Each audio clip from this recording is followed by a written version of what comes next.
Bom dia! Começa agora mais uma edição do Bom Dia Baixada. Hoje é sexta-feira, 26 de outubro, e vamos juntos até às 9 horas da manhã. Hoje vamos falar principalmente dos assuntos que movimentam o setor portuário.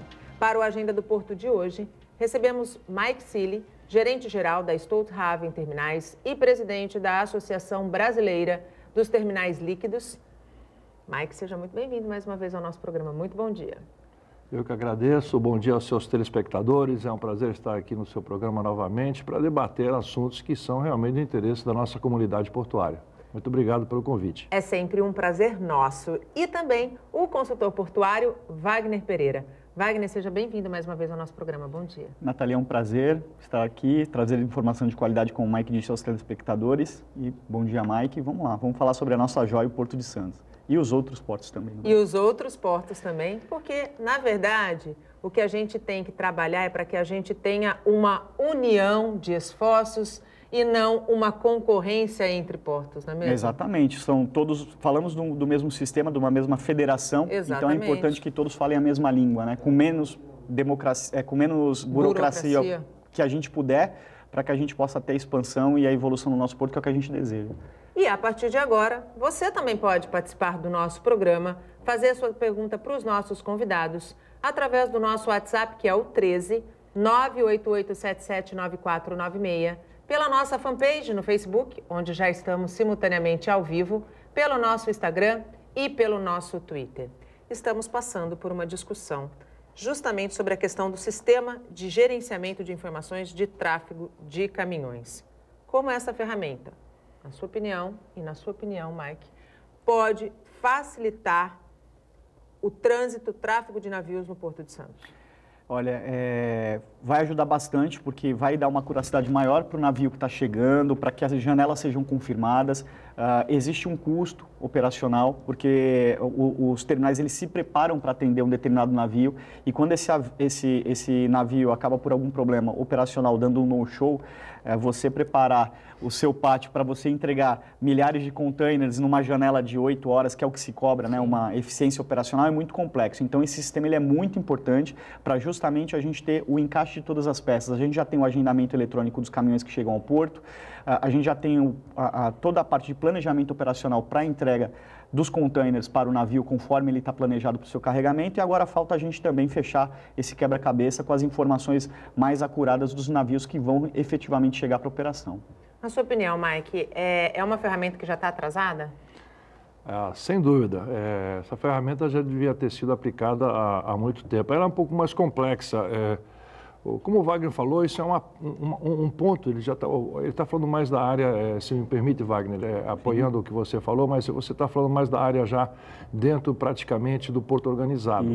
Para nós, que trabalhamos com logística, isso é uma questão que tem que ser feita desde a origem, porque não é somente você tirar contêineres vazios e colocar contêineres cheios a bordo, né?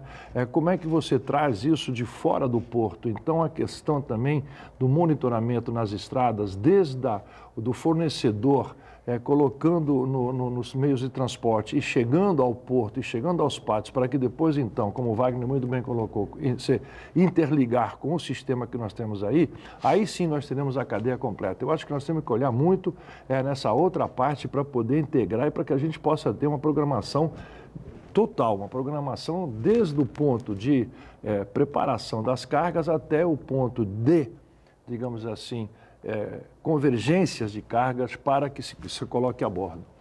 É o que a gente, se eu estiver errado, você me corrige, seria a cadeia logística portuária inteligente. Perfeito, era esse o ponto que eu ia tocar agora. É muito importante que, para a gente ter esse sistema de qualidade com a informação eletrônica em todos os pontos, a parte também de chegada dos navios ela seja automatizada, que é o que já acontece com os caminhões, né? Então a gente já tem um sistema de agendamento eletrônico onde os caminhões confirmam a sua presença no terminal e todo o planejamento para a entrega de cargas é feito sobre isso. A mesma coisa para os navios, é muito importante para a gente continuar falando de Porto 4.0, que é o que a gente está buscando, que também essa parte da operação ela seja automatizada para que a informação chegue com qualidade e ajude o planejamento dos terminais a serem eficazes, porque não adianta nada você fazer um plano para entrega de carga e o navio não aparecer, né? Ou por algum motivo ele não chegar desde a sua origem, às vezes ele pode ter um problema no mar, etc. E os terminais de containers, os pátios, eles são dinâmicos. Eu costumo dizer que eles são como dunas do deserto, né? Eles vão se moldando conforme a operação, entrega de carga, recebimento. Então, é muito importante que a gente tenha essa parte também automatizada. O Porto de Vitória vai ser o primeiro porto do país a implantar efetivamente a cadeia logística portuária inteligente. A previsão é de que tudo entre em funcionamento em dezembro desse ano. O Porto de Santos, se comparado ao Porto de Vitória, ainda está atrasado. A gente tem algumas ações que já foram tomadas no Porto de Santos. A primeira delas foi a criação do pátio de veículos na subida da serra. Se falou um pouco de fazer o controle, mais ou menos como a gente está falando do VTMS para navios, também para os veículos, né?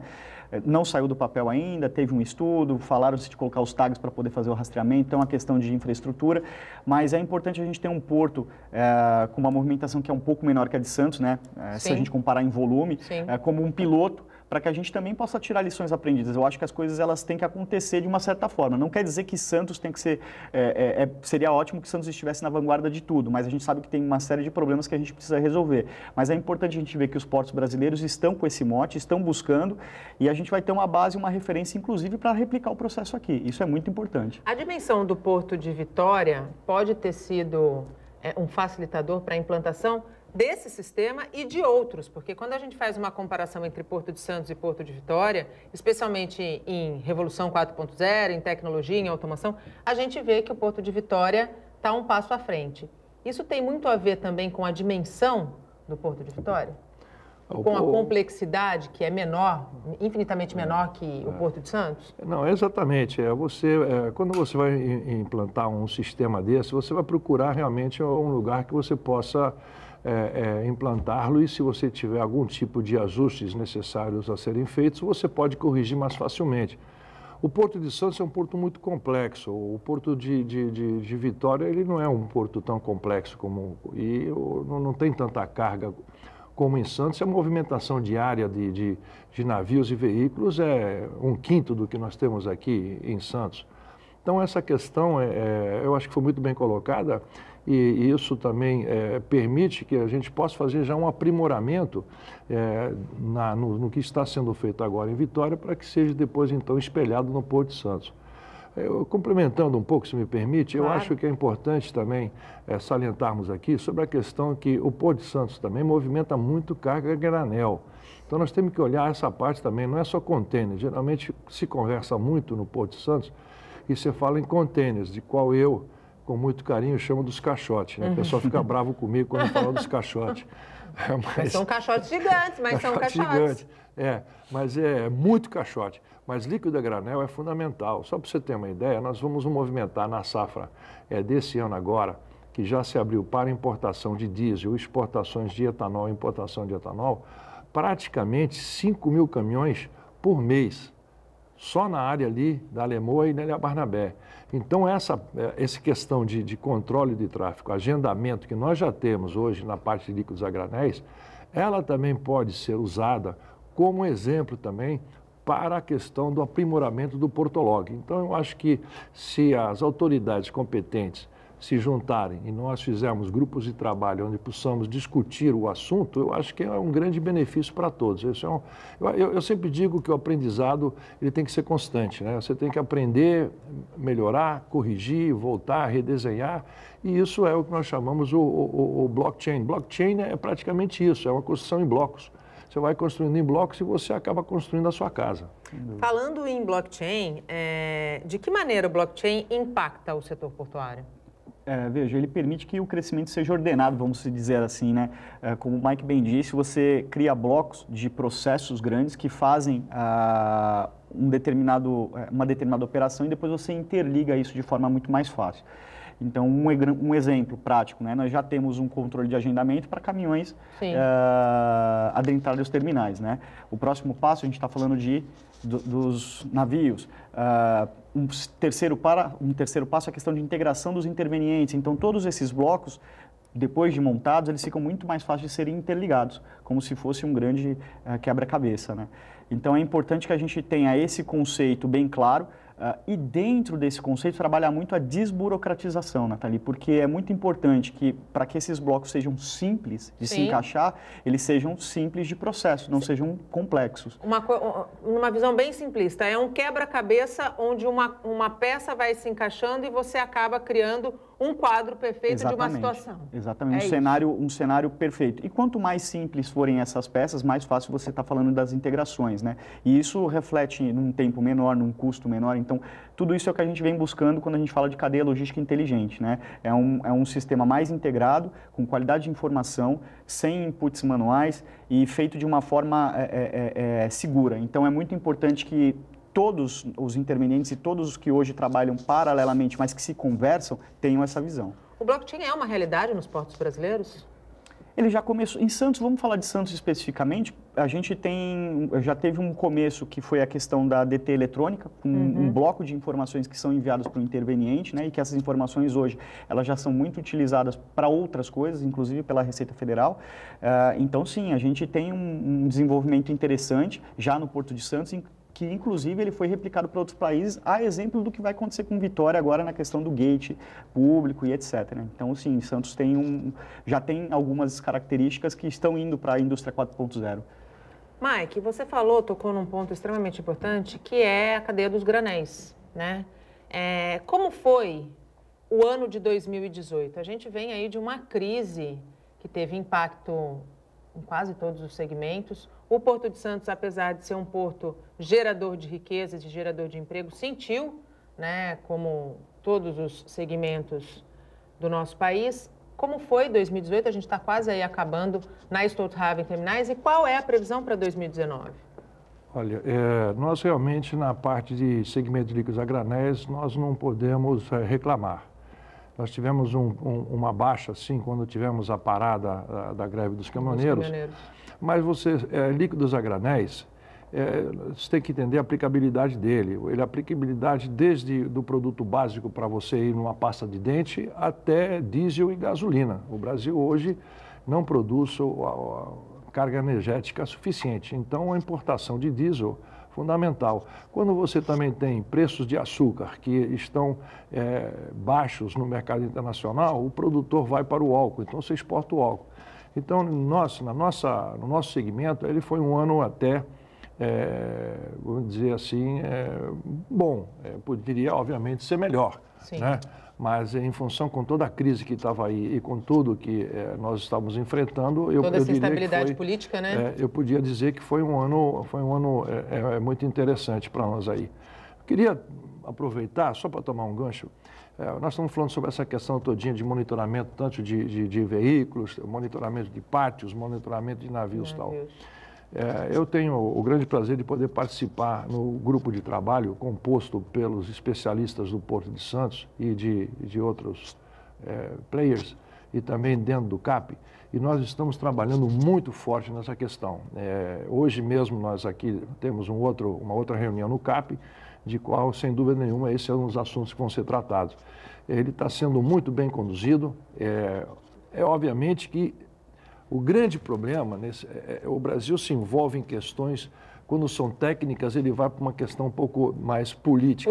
O grande problema nosso é onde colocar as torres agora de transmissão e recepção de sinais.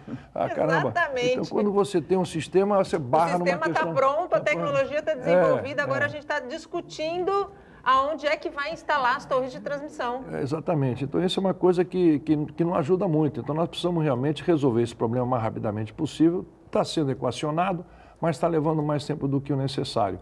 O outro ponto é também, nesse momento, a ineficiência do governo central de dar recursos. Você vê, nós temos aí já a entrada de Santos aí sendo trabalhada, mas o recurso para a entrada do Porto não está. Então, o Porto de Santos, eu não sei por que ele não é visto como realmente merece. Ele é um porto que entrega muito ao governo central, mas recebe muito pouco.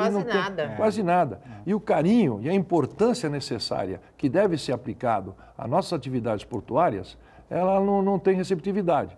Vamos ver agora o governo futuro, qualquer que seja esse que possa vir a ganhar, mas nós esperamos realmente que tenha um olhar maior e que entenda a necessidade de podermos fazer aplicações, investimentos em capital, quem sabe governo com entidade privada. Nós estamos preparados para isso, nós queremos trabalhar. O porto é o nosso ganha-pão.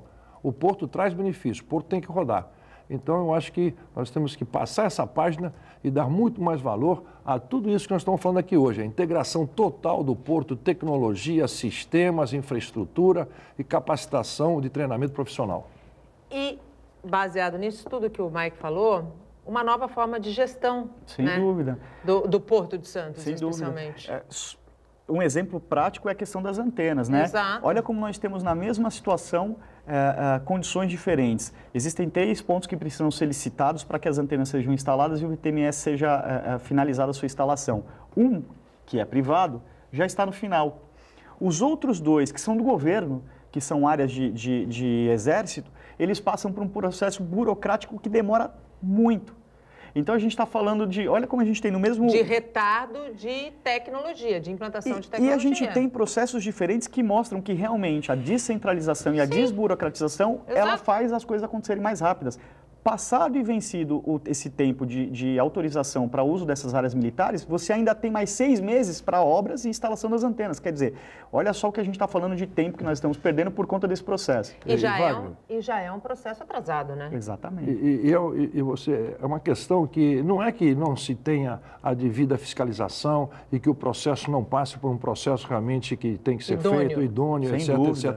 Mas tem que ter, não é velocidade, é o ritmo. Exatamente. Não pode ir, parar, de repente para, vai aqui, volta, tal. Parece que as coisas acontecem ao bel sabor da política e não deveria, é o que a gente sempre fala aqui. E aí a gente nunca consegue ter o que a gente tanto busca. E quando eu falo a gente, quem de fato investe no Porto de Santos, que é a segurança jurídica. Exatamente. Agora, como o Mike bem colocou ali, tem a questão também da segurança que a gente precisa ter política, que nós esperamos que o próximo governador e o próximo presidente, eles realmente olhem o Porto de uma forma diferente. É a entrada de cargas para o nosso país, né? É um setor que entrega muito imposto e que, bem colocou, recebe pouco. Então, é importante que a gente tenha essa consciência na hora do voto agora. Estamos perto de um momento muito decisivo para o nosso futuro enquanto país e que tenhamos discernimento para escolher os melhores. Juízo, né? A gente vai falar um pouquinho sobre o impacto das eleições para o Porto de Santos e para a questão da regionalização ainda no nosso Agenda do Porto dessa sexta-feira. A gente vai para um rápido intervalo. Não saia daí, até já. O Bom Dia Baixada está de volta. E voltamos com os nossos convidados. Participam hoje do Bom Dia Baixada e do nosso Agenda do Porto, Mike Cili, gerente-geral da Stolthaven Terminais e presidente da Associação Brasileira dos Terminais Líquidos, e Wagner Pereira, consultor portuário. Você pode participar do nosso programa, fazer sua pergunta para os nossos convidados, pelo nosso WhatsApp, que é o 13988779496, pela nossa fanpage no Facebook, onde estamos simultaneamente ao vivo desde as 8 horas da manhã, pelo nosso Instagram e pelo nosso Facebook. Aliás, eu quero aqui agradecer a nossa audiência pela nossa fanpage, do Claudio Honor Carmo, do Leonardo Branco, que diz: bom dia, Baixada, ótima sexta-feira com muita informação. Da Silmara Casadei, bom dia, Baixada, sempre com informações que nos ajudam a ficar mais antenados com o que acontece em nossa região. E eu quero pegar esse gancho aqui da Silmara, quando ela fala: sempre nos ajudam a ficar antenados com o que acontece na nossa região. Na opinião de vocês, nós já temos aqui o Bom Dia Baixada, eu estou à frente do programa há quase 2 anos, e quando cheguei já existia o Agenda do Porto. E ele foi criado justamente com o intuito de desmistificar a imagem de que o Porto é muito complexo, de que o Porto é muito distante. Como é que vocês avaliam hoje a importância de um veículo de comunicação? E, no caso, ainda continua sendo o Bom Dia Baixada. Hoje nós já temos dentro da Santa Cecília o Porto e Negócios, apresentado pelo Maxwell Rodrigues. Como é que vocês avaliam o papel da imprensa, de um modo geral, da nossa região, quando a gente fala de levar informação portuária para a comunidade, para a sociedade, para os moradores que vivem não só no Porto não só em Santos ou não só no Guarujá, como para toda a nossa região? Primeiramente, eu queria dizer que isso é fundamental. O segmento portuário que não tiver informações e que essas informações não são possíveis de serem transmitidas pelas mídias correspondentes, o porto praticamente fica sem voz. Então, o porto tem que ter voz, o porto tem que levar à comunidade o entendimento do que é realmente a atividade portuária. Por quê? Porque todas as famílias da região também participam de uma forma direta ou indireta. Então, eu acho que o entendimento da família, o entendimento daqueles que são prestadores de serviços também e que fazem parte dessa cadeia de logística integrada mais regional, incluindo aqui, digamos, o litoral sul, Sim. litoral norte, Guarujá, Cubatão, Santos, é fundamental. Primeiro por quê? Porque o Porto de Santos, você não sabe onde começa o porto, onde termina a cidade, começa a cidade e termina o porto. Então, é um sistema integrado. Então, a informação é fundamental. Os meios de comunicações, eles foram entendendo, a partir dos anos, que era isso um nicho que podia trazer realmente rendimentos e que podia também, com isso, aproveitar para transmitir informações que, por sinal, não somente à comunidade, mas às autoridades Sim. municipais,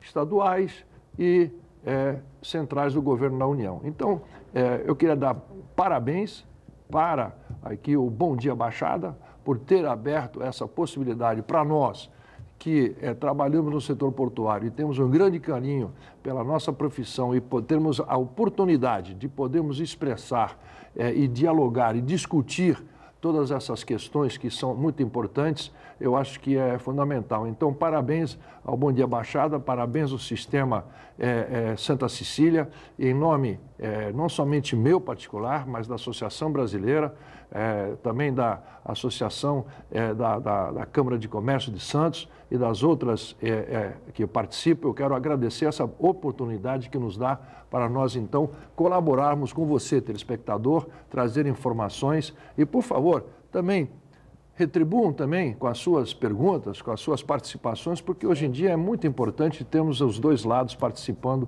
equitativamente para a melhoria de toda essa nossa atividade.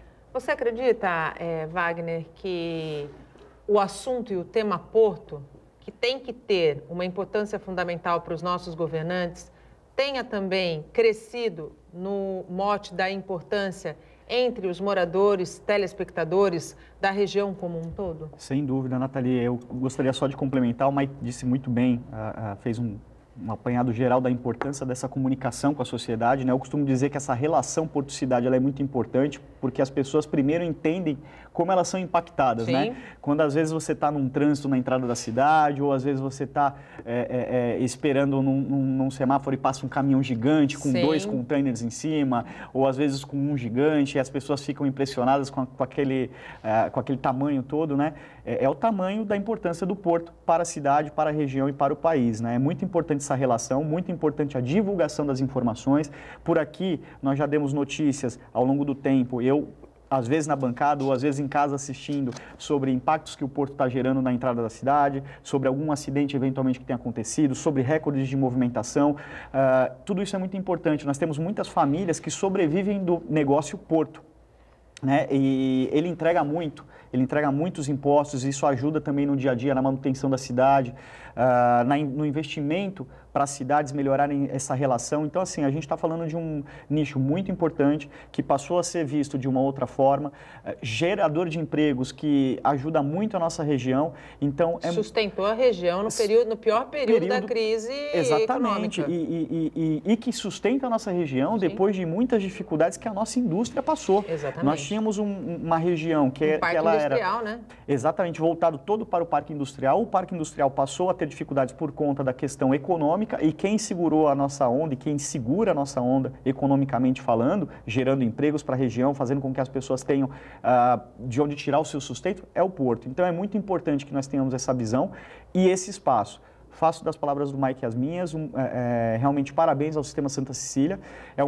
Foi um começo, eles plantaram essa ideia lá atrás. Hoje a gente vê que tem outros programas ajudando a diversificar essas informações e principalmente fazendo com que ela chegue não somente à população, mas também aos mecanismos de governo, como Sim. bem lembrou o Mike. Então, é muito interessante e muito importante esse espaço e esse momento que nós vivemos com relação ao E ao plano. longo do tempo aqui a gente viu problemas que eram históricos, se não resolvidos, amenizados, né? Sem dúvida, a gente falou aqui, fazendo um apanhado. Eu, graças a Deus, tenho a oportunidade de estar aqui na bancada desde o início do programa.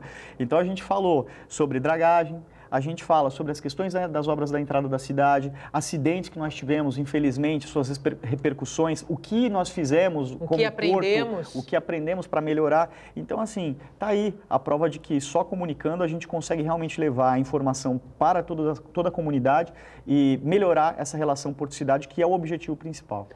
O Wagner me deu um gancho quando ele falou da questão do que nós já abordamos aqui, e tocou nos acidentes que aconteceram no Porto e, sem dúvida, aquele que marcou a história do Porto até hoje foi o da Ultracargo, que acabou se transformando no maior incêndio, né, do nosso país e que mobilizou uma série de profissionais, que contou com o empenho incansável de homens do Corpo de Bombeiros que ali permaneceram, e você fazia parte do PAM, né, do Plano de Ajuda Mútua dentro daquela crise. De lá para cá, Mike, efetivamente, o que nós amadurecemos quando falamos de segurança nas operações portuárias, de segurança ao trabalhador portuário?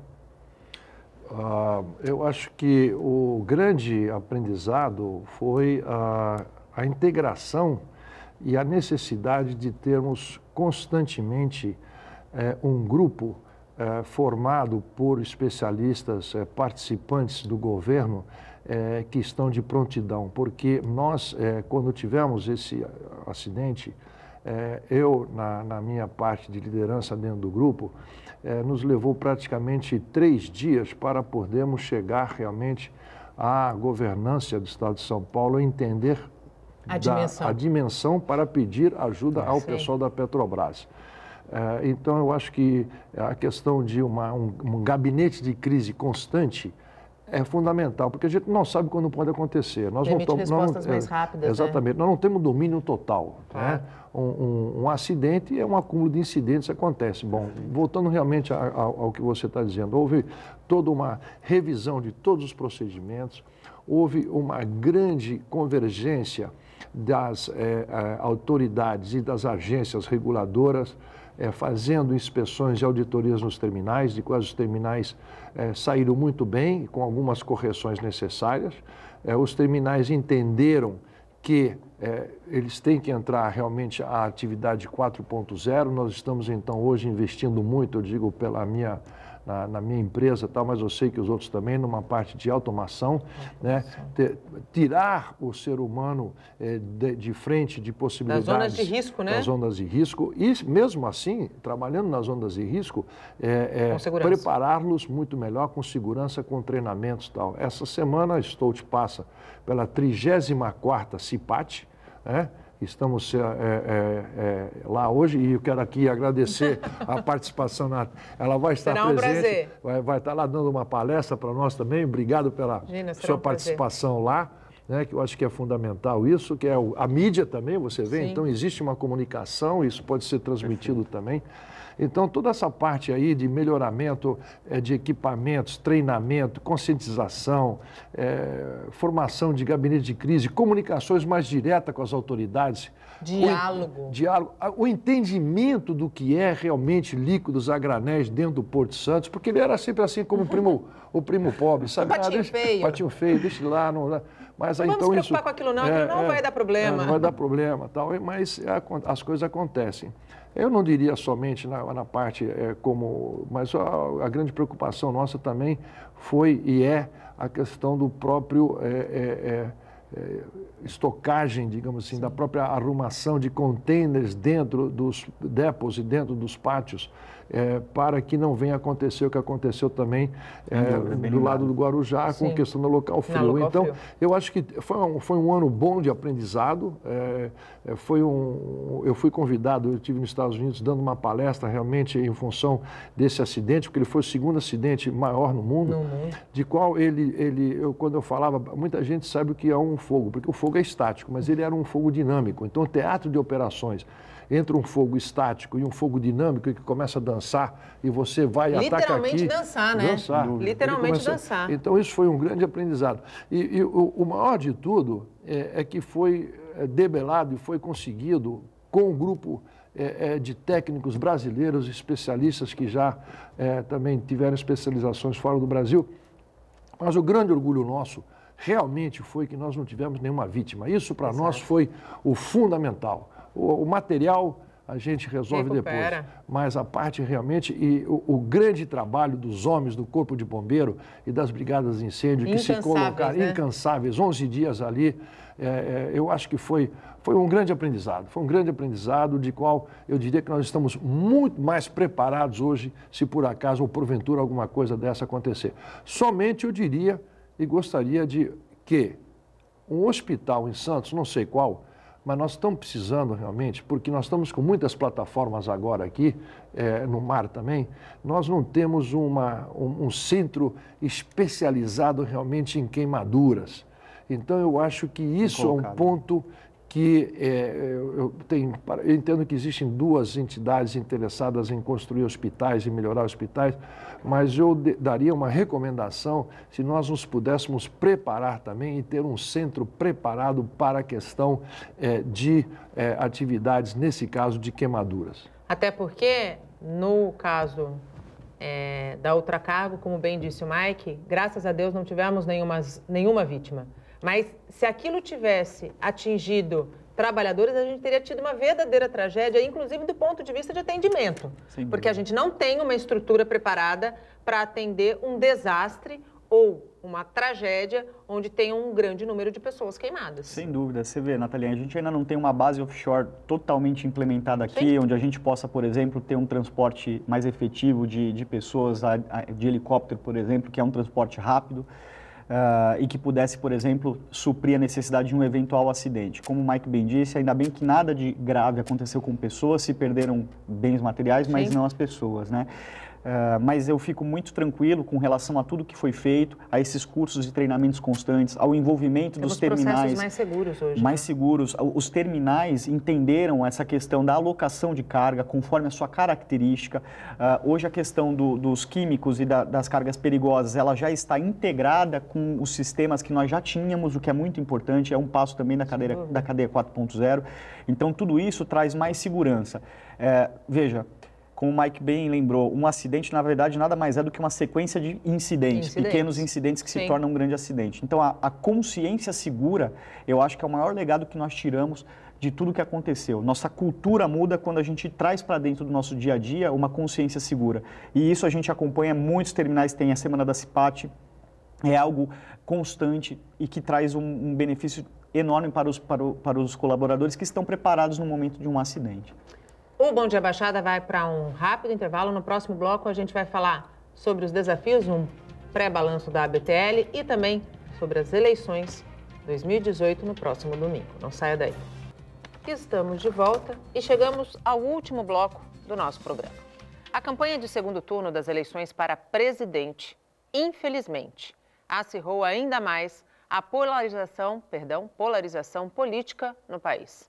Casos de agressão foram registrados praticamente em todo o Brasil. O motivo? A diferença de ideologia. Marcelo Maciel já se assustou 2 vezes por causa de agressões verbais motivadas pela posição política dele. Um caso aconteceu em um lugar público e o outro nas redes sociais. Sofri alguns ataques, né, com comentários, com insultos, né? Respondi de maneira tranquila, sem insultá-los, e resolvi bloqueá-los, né, por conta de segmentos políticos diferentes. Eu acho que vivemos uma democracia, então devemos desrespeitar ninguém por conta disso. E teve uma outra ocasião também bebendo cerveja com amigos num lugar público, estávamos conversando sobre política em tom baixo, e veio um rapaz que apoia outro candidato já falando alto. Isso assustou bastante, é preocupante, né? Porque a gente não sabe o que pode acontecer.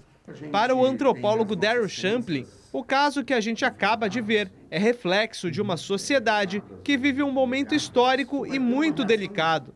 As razões passam pelo comportamento humano e crenças. O animal humano, ele tem um centro de reação, um centro de alerta no cérebro que dispara cada vez que a pessoa é agredida em seu sistema de crenças. Não é só uma agressão biológica, então você está correndo de um predador. O predador, nesse caso, é emocional e não físico. E o predador, nesse caso, é uma violação do seu sistema de crenças. Você foi criado ou educado para acreditar em uma certa linha de coisa. Por exemplo, você foi criado um evangélico radical, você foi criado um católico radical ou um muçulmano radical. Sempre que essa sua crença for desafiada, porque ela é muito profundamente enraizada em você, a sua amígdala vai disparar e vai fazer com que você reaja a essa suposta, alegada agressão ao seu sistema de crença. O cientista político Rafael Moreira analisa que o país realmente está dividido.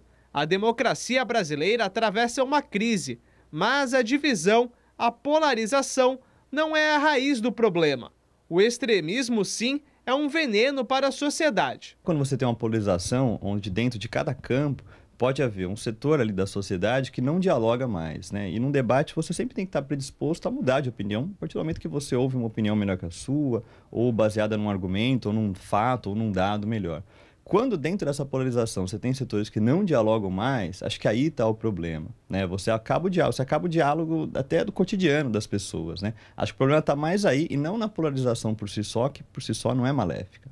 Mas o que fazer? É possível conviver com as divergências ideológicas?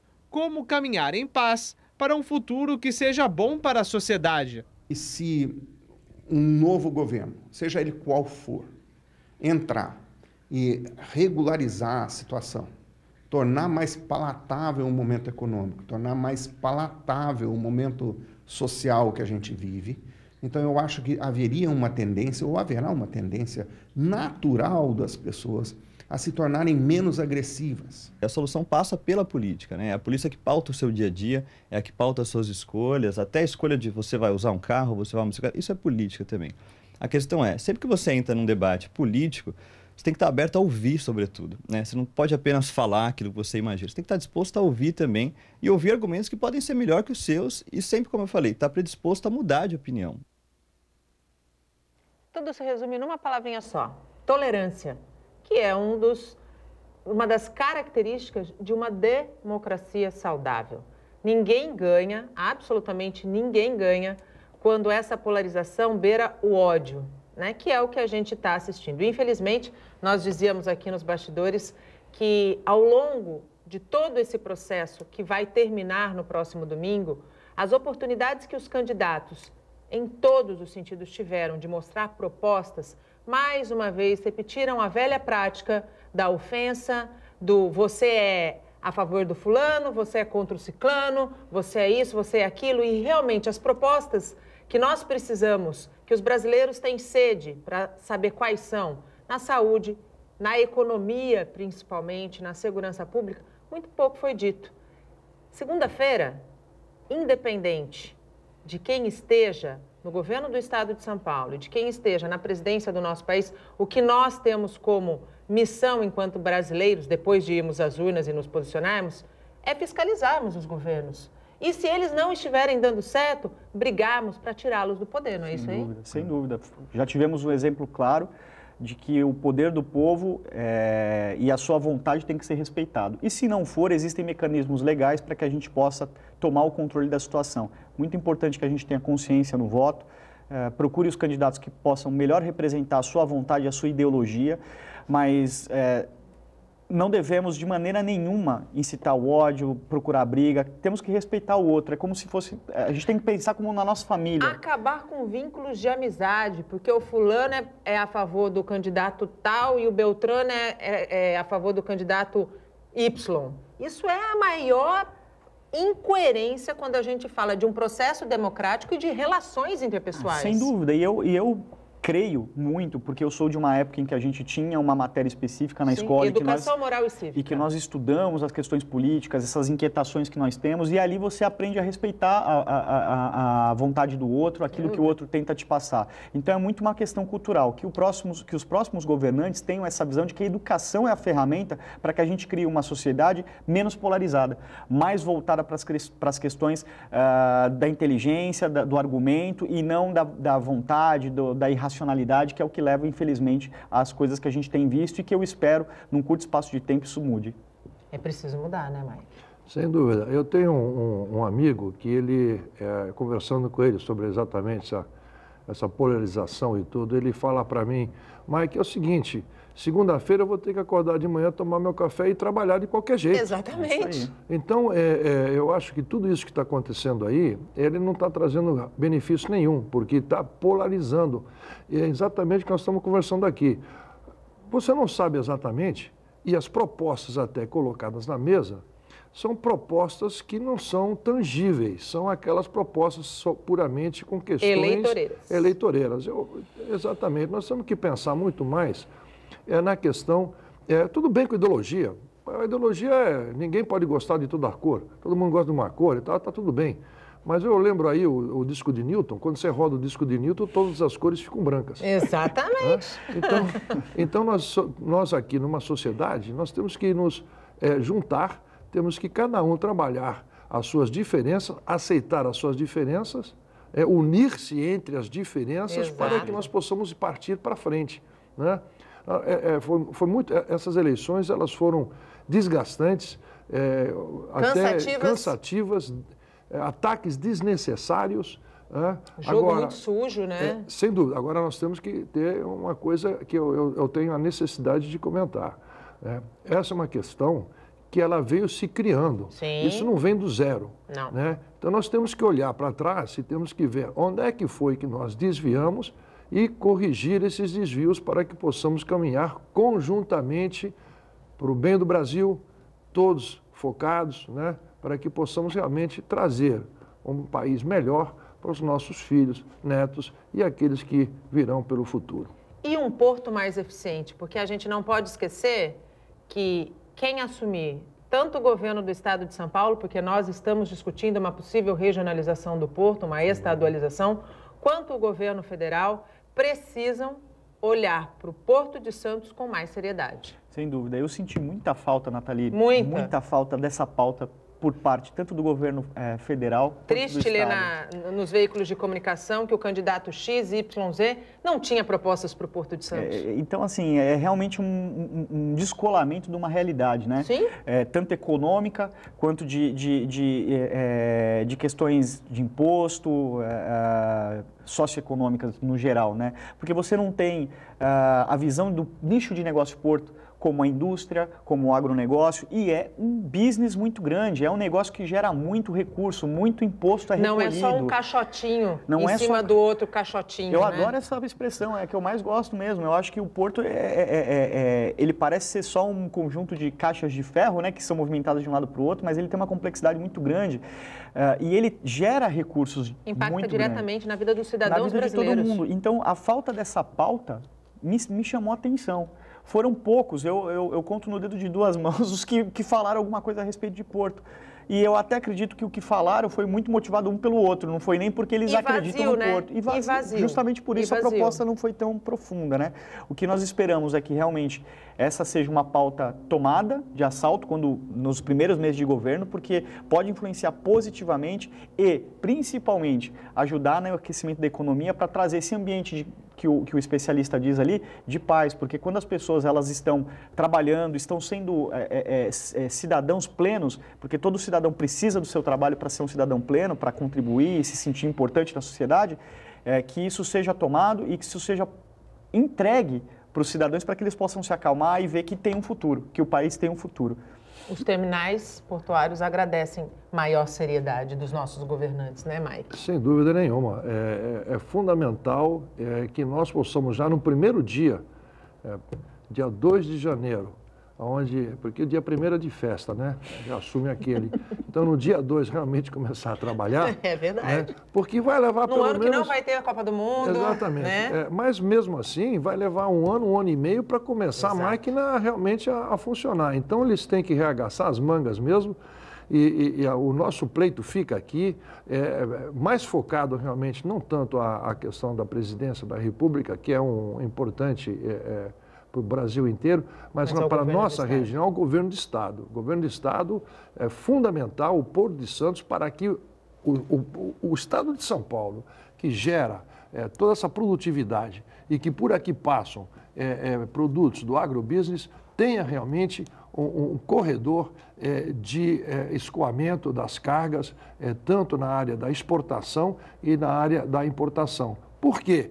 É onde você vai poder trazer recursos para a balança econômica e gerar riquezas. Então, é muito importante o voto de todo mundo, o voto consciente e para que todos possamos, como eu disse mais recente, meu amigo falou, que vai acordar segunda-feira, eu também, vou tomar meu café e vamos ter que trabalhar, mas saber que, nós vamos trabalhar agora, parece que o negócio vai andar. Então, aproveito aqui a oportunidade, se me permite, acho que nós já estamos terminando o programa, agradecer a participação durante esse ano no seu programa. Eu que agradeço, a todos aqui, desejar tudo de bom aí para todos os seus telespectadores que participaram conosco nesse programa que traz muita claridade, muitos objetivos para a atividade portuária. Muito obrigada, Mike, sempre pela tua disponibilidade em nos atender. Wagner, muito obrigado mais uma vez pela tua participação. No primeiro turno você estava fora do país. É verdade. Teve que justificar teu voto, porque não conseguiu, né? Não dava para votar lá fora, enfim, por uma janela, compromisso de trabalho, mas no segundo turno você está aqui. Sem dúvida. Estarei aqui exercendo o meu direito de cidadão, que é muito importante, e que todos tenham paz e tranquilidade na hora do seu voto. Gostaria até de fazer um agradecimento, Nathalie, porque eu tive um probleminha na hora de embarque, meu visto estava com problema e eu consegui, graças a Deus, com a ajuda do pessoal da doutora Ivana, aqui da parte da Polícia Federal de Santos, que me ajudou. As meninas foram, ótimas. Me perdoem que eu esqueci o nome de vocês, que eu ia agradecer nominalmente. Mas queria deixar aqui o meu agradecimento com relação a isso. E, por favor, gente, voto consciente. Não troquem seu voto por dinheiro, por camisa, por promessas. Troque seu voto por um futuro melhor. É isso. O Brasil merece. O Bom Dia Baixada fica por aqui. Nós voltamos na segunda-feira, a partir das 8 horas da manhã, com informação de qualidade, de um jeito único. Bom fim de semana. Até segunda. Tchau.